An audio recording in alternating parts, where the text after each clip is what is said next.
What up, boys? Welcome back to another video. Today we're on Reddit, and this is so convenient because we're doing a double upload today. We have a Reddit video going out tonight that was meant to be out yesterday, but instead I did like the gold challenge thing yesterday of gameplay, and that went out then. So I guess today we're just double uploading, and I wanted to start the video with that because I need promo for my videos. Okay, thank you. But anyway, today we're going to be reviewing the balance changes as we do every single day the balance changes come out, and I have like briefly looked over these, but not entirely. So I'll go through them like entirely with you now. That was a really weird way for me to start the video, but we'll roll with it. So, 3 Musketeers, they're going back to 9 Elixir. The deploy time is going to be 3 seconds. I believe it's at 2 currently? It's either 2 or 1, but I think it's at 2. So, it's going up, and now there's the 0.15 second deploy time between the Musketeers. So, they're going back to their old state, which was very, very usable, very, very strong.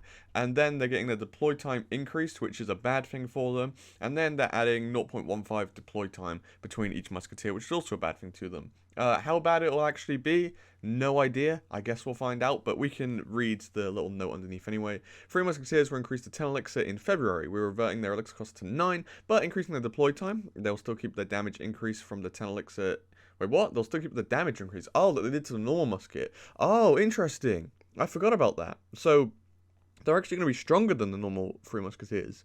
Oh, that's dodgy. Now I'm not a fan. I feel like maybe these needed to be a bit more if they're going to keep the damage up that I totally forgot about, but this will provide time for enemies to react, granting cards like poison more damage. Yeah, I guess, and then you can fireball them, like the 3 of them easier, I guess, but it doesn't really make a difference when they're behind the king tower unless you've already gotten a tower. So it's patchy, and like maybe I think they're still gonna be strong. I think they're gonna be as strong as they were before, and that's scary because I don't like fireball bait, and that's exactly what these are. But I guess we'll live anyway. Wall breakers range increased by 100%. So this is their like attack range. So now they do it from a few tiles away, and now they do it extra double that. I mean, it's not a few tiles; it's like half a tile, but you get what I mean. And then damages nearby troops when attacking. So I think they did this initially anyway. And then they took that out of the game. So whenever they hit the tower, they used to hit any troops that were like connected to the tower. But maybe they took that off of them? I don't quite remember. Anyway, wall breakers have been breaking more hearts than walls, so we're giving them an offensive boost. Connecting to towers slightly earlier, a fraction of a tile, will help their consistency. The second buff is not death damage. They will not explode when destroyed, which is a very important note because that would make them really strong.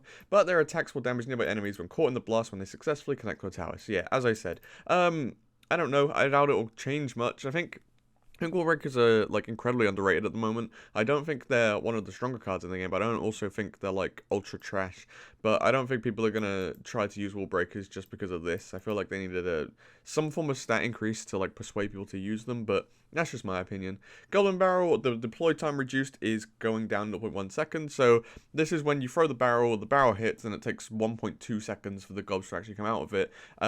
That's going to be reduced by 0.1 seconds. Goblin Barrel has been a weaker win condition for several months, so we're slightly decreasing the window in which they can be countered. This should lead to more reliable chip damage when catching an opponent out of cycle. So there's just something I want to note on Royale API quickly. So if we look at the usage rates by spells, log is pretty low down in 17%, which may be why they're trying to buff Barrel, because Barrel isn't particularly weak, right? It's in 38th, but if you look at cards like Minion Horde, you wouldn't say that's weak. You wouldn't say that needs a buff, right?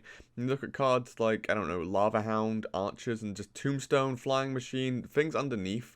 Like, you'd say 7% usage rate is fine. 39% is pretty low, but that's just because, like, it's hard to use log bait, so that's why that is low.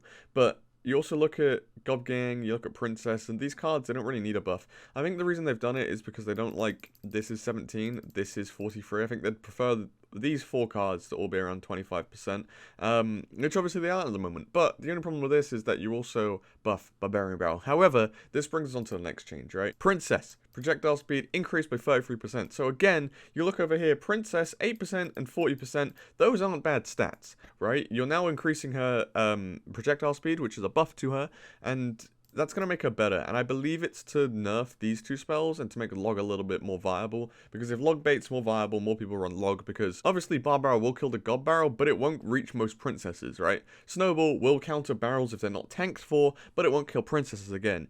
I don't know where Zap comes into the picture here. Maybe they've just like ignored that card, but it's definitely a buff to log in theory, and we'll see how that plays out. Well, I don't know. Anyway, the original legendary lady has slowly dropped down in the win rate charge, which is true. Again, 40%, not the best. Her arrows travel slowly, and that causes her to sometimes miss very fast troops like spear goblins and fire spirits. This is again true. We're increasing her projectile speed so the attacks hit these troops faster. So yeah, that's obviously good. We don't want her missing anything. That's a pretty dumb mechanic. So good buff, but again, I'm not too sure on buffing bait itself. Maybe you just like nerf Barb Barrel a bit more, or maybe buff log. I don't know. Dark Prince, I like this one. I like Dark Prince as a card, even when it was really strong. Like, it never seemed like too strong, you know. It seemed too strong, but it didn't seem like toxic in how it works. So I don't actually mind Dark Prince being strong. Anyway, its range is being increased by 20%, and the area damage radius is being increased by 25%, which is pretty big. The less popular of the Prince brothers has struggled with awkward interactions against swarm troops. I agree. I did a video where I was like, oh, Dark Prince is really good, but he's a splash unit that struggles against swarms, so it's sort of iffy. He is meant to clear up swarms, but often misses several goblins or skeletons, as I said. This increased range and area damage should improve his combat skills against the troops he is meant to counter. Again, as I said. Once more, I like Dark Prince. I do believe this card should be strong, and I like this sort of buff because what it does is it makes him better against swarms, and that's what he needs to do, because at the moment he's not very good against them. And that's better than like giving him, I don't know, like more damage or something, because that just makes him better against melee units, which isn't what he's supposed to do. Melee units, I mean single target units, but you know what I mean. And finally, we got Bomber. His hit points are going up 28%. Don't know which interactions this changed, but I guess we'll read. The little bomber boy has suffered from underwhelming hit points since the game has launched. Early troop balancing likely put too much emphasis on area damage, agreed, leaving the bomber a little bit too fragile. While this seems like a massive increase, it will simply allow the bomber to survive one more tower shot or musketeer blast before crumbling into bones.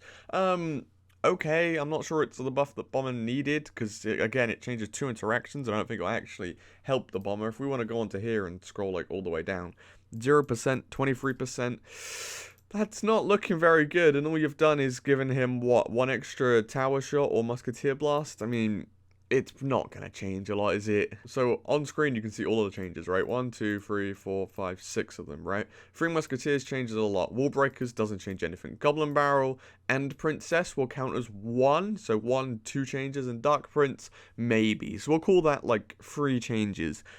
Again, I say it every month, but 3 changes? 3 changes? I mean, okay.